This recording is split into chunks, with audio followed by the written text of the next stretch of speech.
Halo semua, selamat siang. Perkenalkan, nama saya Mawus Barudin. Saya dari Pendidikan Bahasa Inggris dengan NIM 2201422160. Saya di sini akan melakukan presentasi mata kuliah Literasi Digital dan Kemanusiaan. Presentasinya yang berjudul Pengaturan dan Perlindungan Data Pribadi. Langsung saja ke videonya. Pembahasan pada presentasi ini ialah perbandingan peraturan dan perlindungan data pribadi di Indonesia dan negara-negara lain. Indonesia. Dalam Undang-Undang Dasar Negara Republik Indonesia tahun 1945, pasal 28G menyatakan bahwa setiap orang berhak melindungi dirinya sendiri, keluarga, kehormatan, martabat, kekayaan, dan rasa aman dari segala bentuk ancaman yang muncul dari kepemilikan. Berdasarkan pasal tersebut bahwa setiap orang berhak atas perlindungan data pribadinya dan bahwa pelanggaran hak konstitusional dengan menyalahgunakan privasi atas data pribadi merupakan bentuk pelanggaran konstitusional.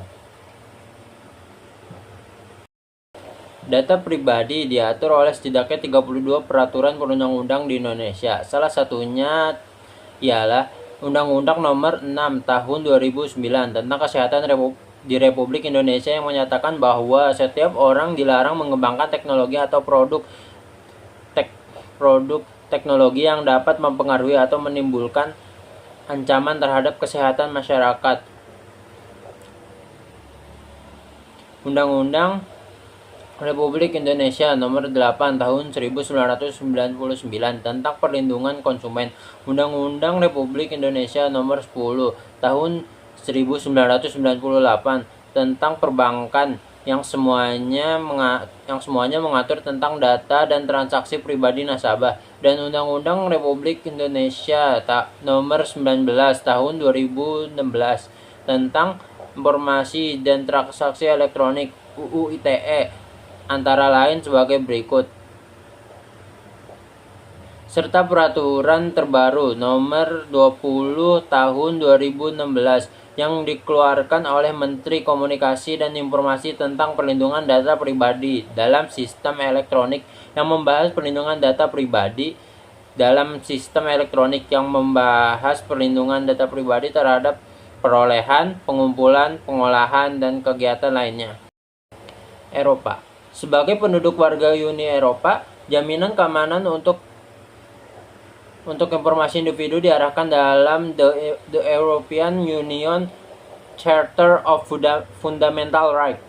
Uni Eropa memiliki peraturan baru sehubung dengan informasi individu, khususnya The General Data Protection Regulation, yang disingkat GDPR. Di era digital saat ini, aturan ini merupakan salah satu cara untuk memenuhi hak dasar warga Uni Eropa. Police Directive adalah lembaga yang didirikan oleh Uni Eropa untuk mengawasi dan melindungi warga negara dalam hal pemrosesan data pribadi, serta untuk menjatuhkan hukuman atas pelanggaran penggunaan data pribadi yang dilakukan terhadap pemilik data pribadi. Amerika Serikat. Amerika Serikat memiliki gagasan melindungi data pribadi yang berbeda dengan Eropa. Amerika Serikat tidak memiliki pedoman eksplisit atau tunggal dalam mengelola jaminan keamanan informasi individu. Gagasan asuransi informasi individu pertama kali dilembagakan sekitar tahun 1960. Amerika Serikat mulai mengesahkan peraturan jaminan informasi individu pada tahun 1974. Secara umum, pemerintahan federal dan negara bagian mengatur perlindungan data pribadi dengan menerapkan strategi dan pemecahan pelanggaran data pribadi atau data sensitif lainnya. California Consumer Privacy Laws, yang disingkat CCPA 2018, yang akan mulai berlaku pada Januari 2020, adalah undang-undang baru yang melindungi data pribadi. Terima kasih telah menonton video ini. Maaf sebelumnya melakukan tugas kelompok ini secara individu karena teman sekelompok saya sudah mengerjakannya duluan dan saya tidak ada kontribusi apa-apa di video itu karena dia sepertinya tidak tahu bahwa sekelompok sama saya. dia tidak punya teman sekelompok sebelumnya seperti saya. Karena itu Mbak Komting itu melakukan pengundian. Nah, dia dapat sekelompok sama saya. Sepertinya dia tidak tahu soal itu. Terima kasih telah menonton. Saya ucapkan sekali lagi.